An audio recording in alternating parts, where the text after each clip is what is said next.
Hi, this is a video explanation for the lesson on slavery in America. So, if you recall a while back, we learned about the triangular trade and how the Atlantic slave trade was a major contributor to the labor used to produce raw materials in North, Central, and South America. So, we talked about the capture of slaves from Africa and how they were shipped across the Atlantic Ocean, primarily to the Caribbean and to South America. Some of them also sent directly to North America and the 13 British colonies there, where they would work in various capacities in raw materials that were then shipped to Europe, where manufactured goods were created, which were then traded to Africa, and so on and so forth. One part of that triangular trade that we focused on was the Middle Passage, which was the voyage of slave ships from Africa to the Americas. It was a long journey. It could be weeks or up to months in length, and an estimated 2 million Africans died on this Middle Passage. The part that we are going to focus on for this lesson is the experience of enslaved people in America, in the colonies and in the United States itself. So, a few key dates for slavery in America. In 1619, the first slave ship arrived in North America. That was 12 years after the foundation of the Jamestown colony, but before the Mayflower, for example, had set sail.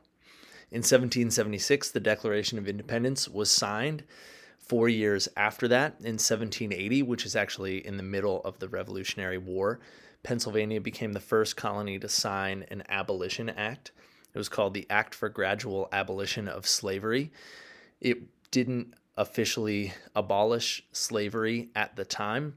It just said that enslaved persons would essentially live out their lives, and then that would be the end of slavery. So the last enslaved person in Pennsylvania that continued until 1847.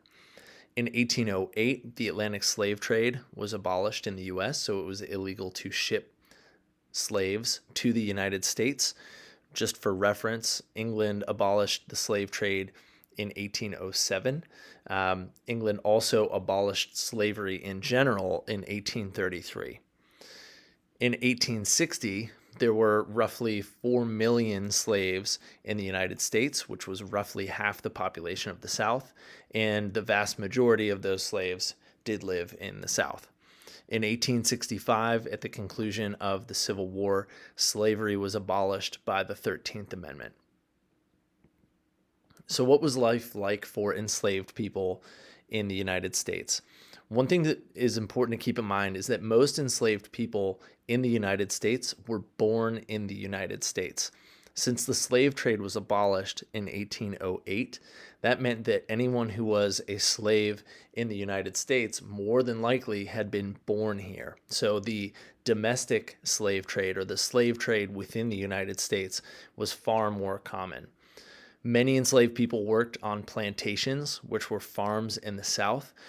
Most often, they were working and growing cash crops like cotton and tobacco, things that are not necessarily eaten like farm products, but are grown and then sold for profit. That's what you see happening in these two pictures here. An interesting thing to keep in mind that might not be super well known is that most white Southerners didn't actually own slaves.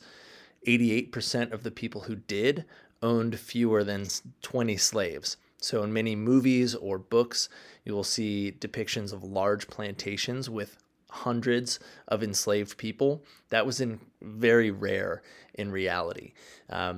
It was very expensive to purchase enslaved people, and so though slavery was very common in the South, it's not as if every white Southerner owned many slaves. Plantation work would include lots of different tasks, including planting and harvesting crops, hauling wood, repairing buildings, housework. So some were slaves within slave owners' homes. The experience of enslaved people varied greatly. So it's impossible to say this is exactly what slavery was like, because each enslaved person's experience was unique to them and was very different based on their location, where they happened to be stationed, who owned them, and how they were treated. All of that was very different from person to person. Some things were consistent, however. Slave housing and clothing were often very crude and very poor. So what you see there is a former slave quarter, the Gregg Plantation, which housed up to 14 people. Enslaved people often worked sunrise to sunset 6 days a week. There was a constant threat of being sold, even as a form of punishment. So one way to prevent slaves from acting out or disobeying was to threaten them with being sold to another place farther away from family members, etc. Slavery was a widespread system with very different experiences for each enslaved person. So again, the experience of slavery was completely unique to each individual person. But an important thing to keep in mind is that all enslaved persons were owned as the property of their owner. So they were owned as property, they were treated as such. So even though their experiences may have been different from person to person, from plantation to plantation, it's important to keep in mind that these are still human beings who are owned as slaves, as property of their owner. I hope this helps as you take your understanding check for slavery in America. Thanks.